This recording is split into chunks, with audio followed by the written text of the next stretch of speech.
Hello everyone, welcome back to the channel. Today's story unfolds in the vast expanse of the Pacific Ocean, where tensions between the world's two most powerful militaries, the United States and China, reached a dangerous turning point. It began with an unexpected escalation that stunned both global analysts and naval strategists. The Chinese military, in an unprecedented move, launched DF-26 intermediate-range ballistic missiles aimed directly toward a U.S.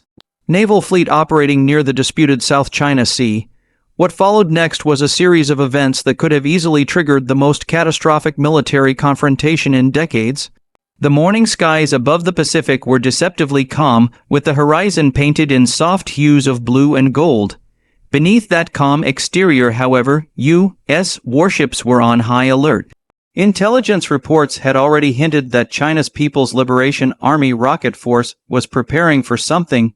Unusual satellite images revealed heightened activity at missile bases deep within mainland China. Still, few believed that Beijing would dare to cross the line by targeting a U.S. fleet directly. Then came the unmistakable radar signatures, two DF-26 ballistic missiles known as carrier killers, streaking across the atmosphere toward American naval vessels. Each missile carried the potential to obliterate a massive aircraft carrier in seconds. Inside the U.S. command vessel, alarms blared as officers scrambled to respond. The ship's radar systems immediately detected the launch trajectory, and within moments, the Aegis Combat System sprang into action. The guided missile destroyers deployed SM-3 interceptors, their silos opening in synchronized precision as the missiles roared into the sky. Every sailor aboard the fleet could feel the tension, a mix of fear and adrenaline, as the intercept countdown began. The DF-26, capable of reaching speeds exceeding Mach 10, left the U.S. forces with just minutes to react. Commanders ordered evasive maneuvers while aircraft scrambled from nearby carriers to provide aerial coverage. The DF-26 has long been one of China's most feared weapons, often called the Guam Killer, because of its range that can strike U.S. bases as far as the island of Guam. It's a weapon designed for deterrence, to send a message that China could deny U.S. forces access to its near seas, but firing it toward a U.S. fleet was not deterrence. It was a declaration of confrontation. American satellites tracked the missiles' trajectories in real time, feeding data to the Pentagon and U.S. Indo-Pacific Command. Seconds later, the SM-3 interceptors achieved lock-on and launched from multiple ships, their contrails slicing through the clouds as they raced to meet the incoming ballistic threats. At the same time, electronic warfare systems aboard the fleet activated to jam potential targeting signals. The U.S. Navy had anticipated such a scenario for years, constantly refining its ballistic missile defense protocols. When the interceptors met the DF-26's mid-flight, a blinding flash erupted high above the ocean, visible even from hundreds of miles away. The intercept was successful. Both incoming missiles were destroyed before reaching their targets. The fleet erupted in relief, but the gravity of what had just occurred began to sink in. China had just attacked a U.S. naval formation, and the world stood at the brink of war. In Washington, the Situation Room was a whirlwind of controlled chaos. The president, senior military advisors, and intelligence chiefs convened within minutes of the confirmed missile intercept. The Pentagon released no immediate public statement, choosing instead to verify satellite and radar data. Meanwhile, Chinese state media released a cryptic statement suggesting that the launch was part of a military exercise, and that no foreign vessels were targeted. The ambiguity only fueled confusion and outrage among global observers. Analysts around the world began to question whether this was a deliberate act of provocation or a dangerous miscalculation that spiraled out of control. Inside the ships, the crew returned to operational readiness, scanning the skies for any further launches. The interior of the command deck was tense yet methodical. Officers moved between radar consoles, communication stations, and weapons control panels with surgical precision. The air conditioning hummed, the screens flickered with data, and the calm voices of sailors masked the intensity of the moment. Every order had to be clear, every second mattered. The U.S. Navy's discipline and training were the only things preventing panic from setting in. In the hours that followed, reconnaissance aircraft and satellites confirmed that the DF-26 launch sites had been rapidly vacated. China's rocket force units had dispersed into hardened underground shelters, making any retaliatory strike difficult.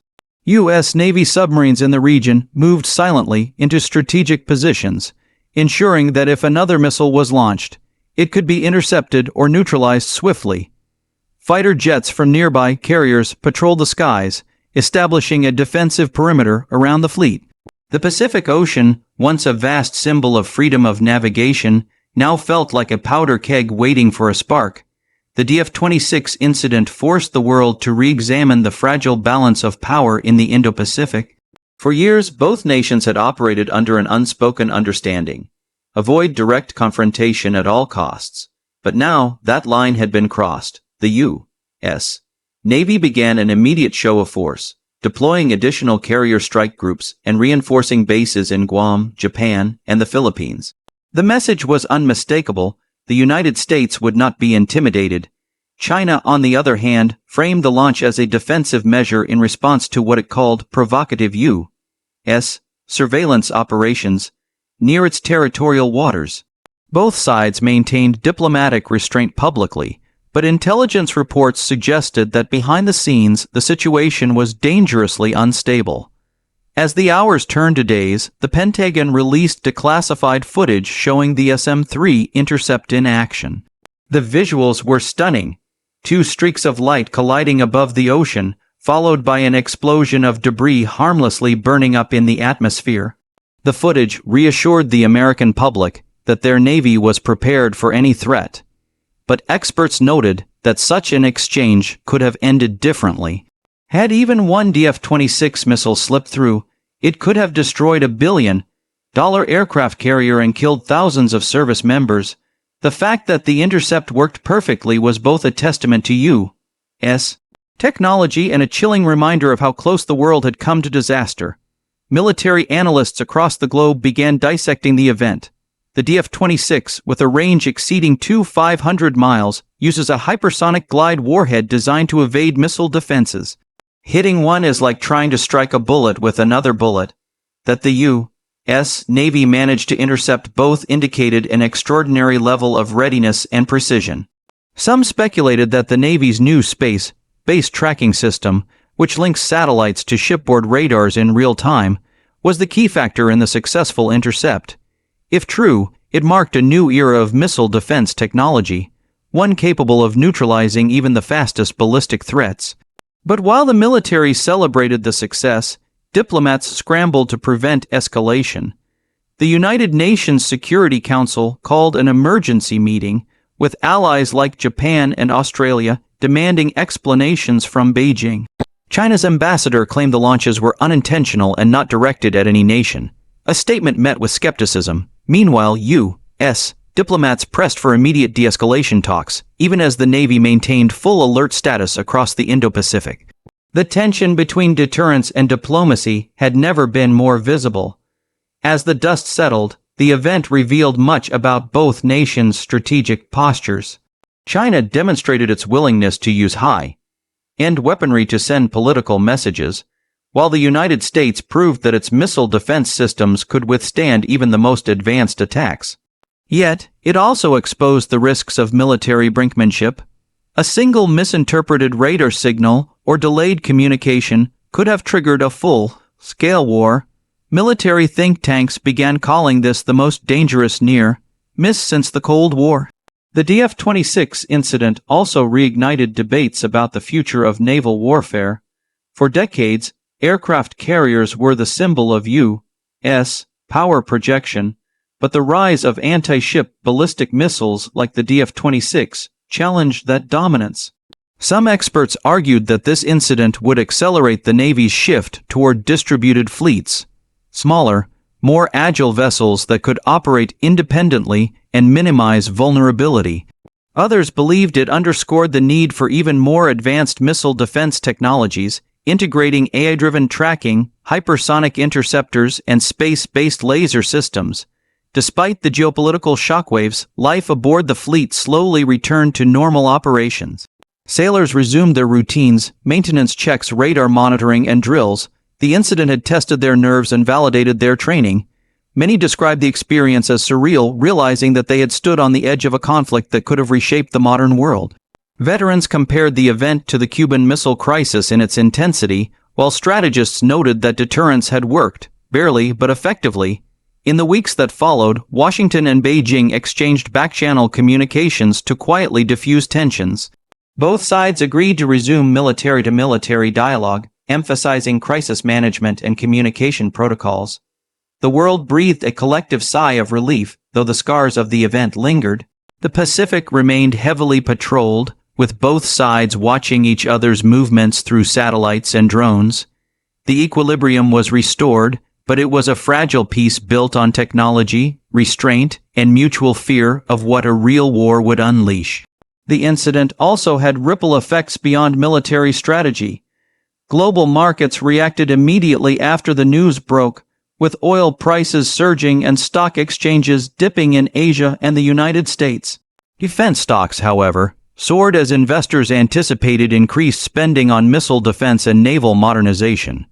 Within days, the Pentagon accelerated procurement for its next-generation interceptor programs and cyber defense networks.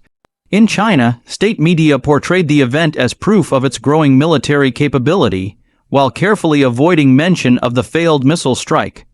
For ordinary citizens on both sides, the event served as a stark reminder of how quickly peace can turn into chaos. Social media buzzed with speculation, memes, and heated debates about who was to blame.